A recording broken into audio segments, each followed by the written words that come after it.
Ahead on Newsbeat, how robots are keeping you safe under the knife. Plus, we'll show you one wild Louisiana industry on the decline. And what President Obama's stimulus plan means for you. Newsbeat starts now.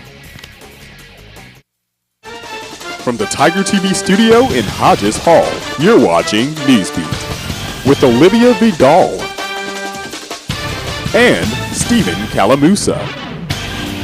Weather with Alexandra Cranford. Sports with Hobie RT. And entertainment with Melissa Clark. Newsbeat, Eye on LSU. Good afternoon, and thank you for joining us on this Tuesday edition of Newsbeat. I'm Stephen Calamusa. And I'm Olivia Vidal. Thanks for joining us. Minutes ago, President Obama signed into law the most sweeping economic plan in decades, an $800 billion stimulus package designed to help fix the economy. Tiger TV's Erica McManus explains you can reap some of the benefits. Across the country, states need help. And with my plan, help is what they will get. This help comes in the form of about $800 billion. After much debate, the Senate and the House of Representatives settled on this record-breaking number to pump money into the economy. The economic stimulus plan contains many components, including tax cuts, direct cash payments, and aid to grade school education. Congress says college students will feel the effects of the stimulus plan. According to Fox News, as much as $16 billion could go to college education. But is that enough? LSU students gave their input.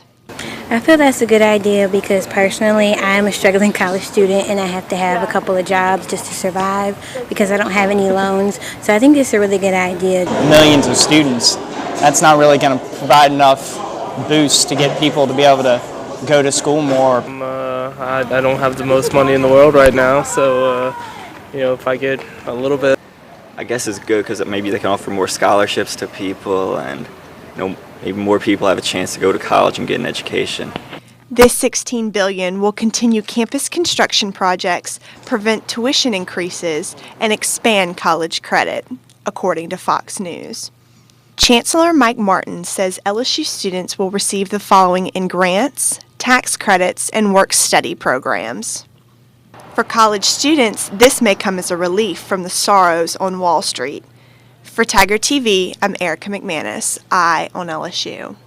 Most of the money in the package will go toward housing, infrastructure, and health care. Money will also be divvied up among the states. Louisiana is set to receive almost $4 billion.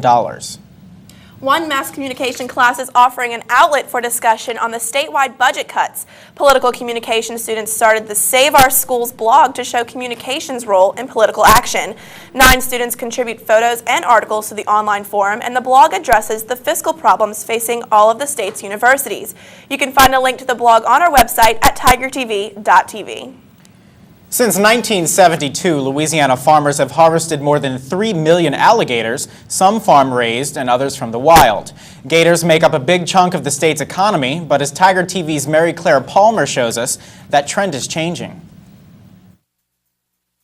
One-Eye the alligator may not resemble the common businessman, but he and his bayou-dwelling relatives account for nearly $50 million of Louisiana's annual revenue. But Louisiana, it does sell and produce the most alligator hides, farm and wild. Alligator farmer Raphael Segura works for his family's company, Vermilion Gator Farm, Inc., the #1 exporter of alligator hides in the country.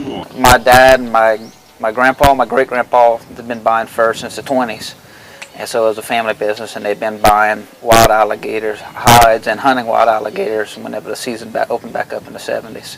After about a year on the farm, the gators are skinned and shipped to 3 main tanners in Singapore, Italy, and France. Not only did Hurricanes Ike and Gustav lower the farmers' harvest this season, but the current economic trend has led to a decrease in demand for the luxury goods that most alligator skins are used to produce. Aquaculture specialist Mark Shirley at LSU's Ag Center Extension Service works with farmers like the Seguras to ensure that they get the most out of their harvest while also contributing to coastland conservation efforts. Alligator farmers cooperate with marsh landowners. Landowners can then try to counteract the problems of saltwater intrusion, subsidence, coastal erosion. By returning the required 12% of their seasonal harvest back into the wild, farmers also ensure the continued survival of the American alligator species. But in order to continue their own cycle, the Segreras will have to rely on one timely item to cash in during this slow season. That's where the bulk of the hides go to is watch traps at the farm size that we raise. Therefore, only time will tell if this season results in success for both the Segreras and One Eye's wetland buddies. Reporting from the Bayou, Mary Claire Palmer for Newsbreak. The Segreras will know the final outcome of the season by late August when they finish shipping the entire harvest overseas. Between 2004 and 2006, more than 1 million medical errors were reported by patients who underwent surgery. But according to a 2008 patient safety study, that number is on the decline. Tatum Everett shows us how the LSU Medical School is helping that number go down with the use of robots. No books are required for this college course. Instead, these third-year LSU medical students are getting hands-on experience with a patient. Arterial hypertension. Marty, short for Mardi Gras, is just one of many medical simulators used by the school as part of their mandatory curriculum. It's a nice bridge between the classroom and real life. The simulators work just like patients, each with a physiological model of a human inside. Clinical Skills Coordinator Daryl LaFaso describes this classroom tool as a realistic situation. It allows you to go from simple things as interviewing the patient and then applying that information and figuring out overall what is going on with the patient. Director of the Human Simulation Lab, Dr. Valerie Kuzmenko, uses different case studies to help students apply what they've learned from their textbooks. When the residents work with the students who went through the lab, it takes 5 to 10 less time to cover those things than with those students who didn't have the simulations. As students improve their skills with these simulators, just like in the real world, a mistreatment could turn to death. Some critics raise an ethical question about whether or not students should experience their patient dying, but LSU disagrees. Even if it's a patient that dies in front of them, I can guarantee you that they've learned something. The students agree and believe they're showing promising futures. We haven't killed anybody yet. Thank you, doctor. Reporting from the LSU Medical School, I'm Tatum Everett for Newsbreak.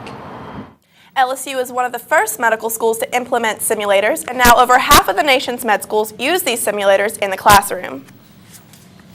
Still to come on Newsbeat, Alexandra Cranford will give us a look at the local forecast. And later, I promise to love you and devote myself to you. a first for daytime television, a wedding ceremony with a twist. Details ahead. But first, new information on last week's fiery plane crash in Buffalo. Stay tuned.